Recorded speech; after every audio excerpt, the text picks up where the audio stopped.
Hello and welcome back to Game Logic Design. Today I'm going to take you through painting on a material to change a displacer. So what I'm going to do first is create a sphere here with 200 segments. So we've got something to work with the displacer. Turn it into a polygon object. And I'm just going to create a material here. And on this material I'm going to make a texture. 1K is okay. And now I'm going to create a displacer. And put that under my sphere. With the displacer selected there, we've got a custom shader.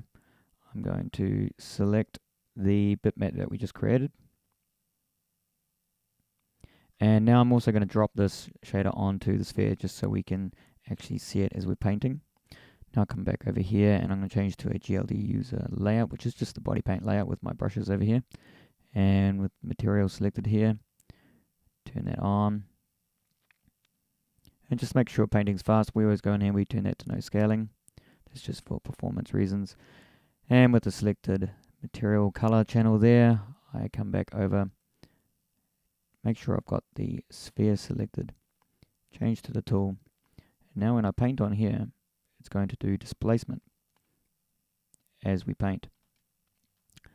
But to make sure it updates all the time, we need to come up here and we need to go drawing stroke. So now it's going to update it every stroke.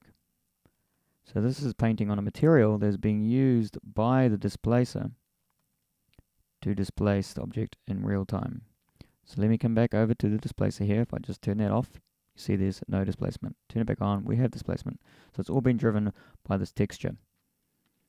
And I'll just continue sculpting over our painting with the sphere selected. And if we want to erase some of these areas, we can hold down Control to choose the opposite color that's currently selected, which is black. Up here, the background color is black, so it's going to draw black, and which is going to have the effect of sculpting into the model, and white will sculpt out of the model. Now, just like the sculpting system, you can actually blur or smooth the surface, but in textures, it actually does a blur, so you can blur the color down as well, and that will hold down Shift to blur, which kind of smooths it out a little bit. So there you have painting on a texture in real time to change the displacer object on your surface.